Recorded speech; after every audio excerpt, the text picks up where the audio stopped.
Yan, good morning. Yan, nandito ako sa tindahan ko at nagising ako ng alas 5 ng madaling araw. Na nanood na ako ng mga balita sa Facebook at hindi na ako nakatulog mga guys.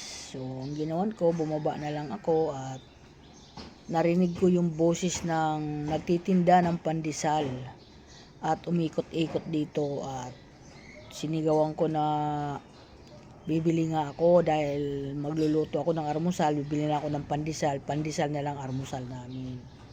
Sinunda naman ako ng anak kong panganay at walang ata gusto niya kumain ng pandesal at ayan, nagpabili sa akin ng halagang 20 pesos na pandesal.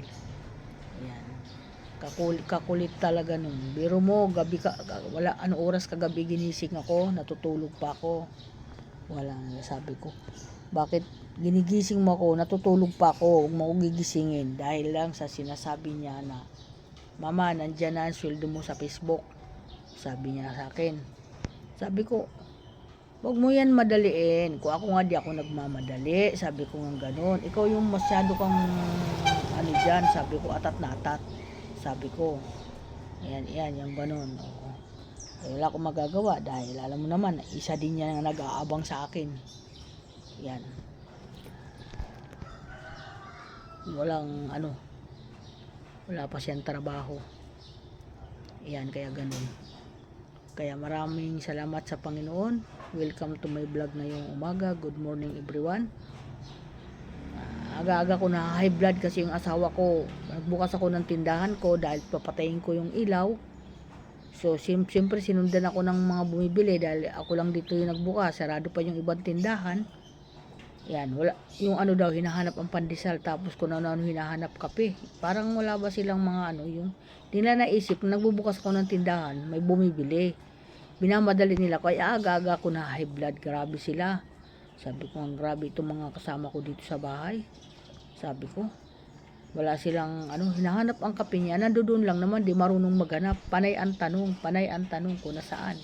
Bibigyan mo ng kape, ayaw niya ng ganong kape kasi hindi niya gusto yung kape na yun. Pares lang naman yung free sugar. Siya ang tinitimpla niya free sugar. Tingnan mo mga guys, di na ako makakapag dito sa tindahan, naubos na yung mga laman. Ayan, kaya sinadya ko rin talaga yan maubos para yung mga dati at mabili na. Yan po, ay para magpanibago akong display dito, magandang yun po yung sadya ko dito sa aking tindahan, kaya pinaubos ko yung dati. Ayan, kaya mamimili ako sa Pure Goods para bagong display yung aking ititinda dito. Ayan po ang nangyari. Kaya maraming salamat sa lahat ng mga idol. Ako po nagpapasalamat na naman sa aking mga pinaglilibangan at naka-reserve na naman ako ng blessing. Yan, sa ating libangan. Maraming salamat sa mga nagsisiporta sa akin at sa mga bossing dyan. Yan po, ako'y pinagpapasalamat lalo na po sa nagtayo dito ng ating libangan. Ako po nagpapasalamat dyan kasi dahil sa nagtayo dito sa ating libangan, nabibigyan po ako ng blessing pandagdag sa akin pangangailangan sa kalusugan. Yan po. Maraming salamat po sa lahat ng mga nagsisiporta sa akin kahit saan sulok ng mundo, may ibang bansa, Pilipinas. Ako po nagpapasalamat sa inyo. Ang akin lang maigaganti muna sa inyo ay panalangin na sana po ay bigyan kayo ng lakas ng Panginoon. Marami pa po kayo kahit pa paano masiportahan na mga kababayan natin na kagaya sa akin na may iniinda na mga kalusugan. Malaking bagay po yun sa akin, yung binibigay nyo sa akin blessing, dahil na naman ako ng aking kailangan, kung ano yung gusto ko. Thank you so much. Kaso lang, hindi ko pa nga nahahawakan. Meron na nag-aabang. Ayan po ang aking ngayon. Kaya, ayan. Thank you so much sa lahat. Maraming salamat. Ingat po tayo lagi. Ngayon pong umaga na ito, nagumpisa na ang kanyang pag-ambon-ambon. Yan, ulan, ambon, hihina. Hindi nagpakita yung magandang araw. Kaya ingat tayo. Sobrang madulas ang daan. Sa lahat ng mga may lakad, magdadala ng payong. Kasi mahirap po tayo ngayon magkasakit. Ayan po yung ating iniingatan, ang ating mga kalusugan, lalo na sa mga kagaya sa aking mga senior. Ayan, para parehas tayo mag-ingat kasi mahihina na po yung ating mga tuhod. Hindi na po kagaya dati na masyado na mga malalakas. Yan, ganun talaga. Humihina talaga pag tumatanda. Ganun po. Kaya, thank you po sa lahat ng mga supporter ko. Maraming salamat sa inyo. Sa ibang bansa, mag-ingat kayo sa lahat. Yan po yung aking pinapanalangin lagi dito sa aking sarili. Lahat po ng mga nagsuporta sa akin ay ingatan sila. Kahit naman hindi nagsuporta sa akin, ingatan din po sa lahat. Thank you so much. Lalo na sa amin mga yung aming kamag-anak sa ibang bansa na mag-ingat sila.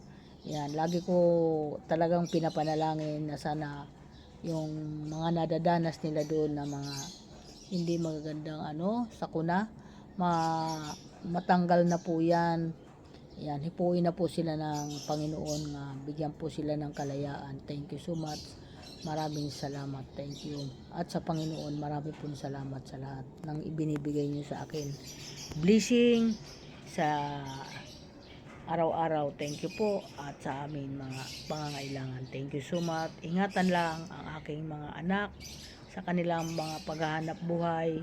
Yan po, at lagi ko rin yun isinasabay sa aking panalangin, ang aking mga anak at ang aking mga apo na mga lumalabas ng bahay, ingatan sila.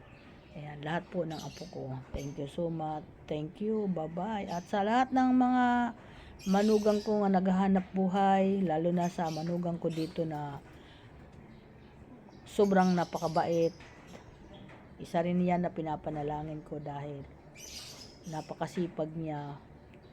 Thank you so much sa iyo, Darrell, na mapag-alaga sa pamilya. Maraming salamat sa iyo. Thank you na ikaw yung naging pamilya namin. Thank you. Maraming salamat sa iyo. Okay, sa lahat ng aking mga kasama ng anak ko na sa buhay, na habang buhay sila kasama, na wala naman aberya, ako nagpapasalamat sa inyo kasi nandyan kayo nakaantabay sa aking mga anak at nakakatulong, at may mga kasama ang anak ko. May kasama rin ang anak ko kung ano yung mga kanilang ginagawa. Maraming salamat sa inyo. Sana ingatan din kayo ng Panginoon. Magsama-sama kayo ng maayos. Yan lang po yung aking kahilingan ngayong umaga. Thank you so much sa inyo. Maraming salamat. Ingat kayo lahat sa lahat ng mga tao, ng mga anak ko. Ingat din kayo, lalo na sa pagdadrive. Lagi kayong mag-iingat. Huwag masyadong mabibilis mag-drive. At ingat kayo lagi. Huwag kayong magmamadali lagi. Thank you. Ingatan kayo. Thank you so much. Bye-bye.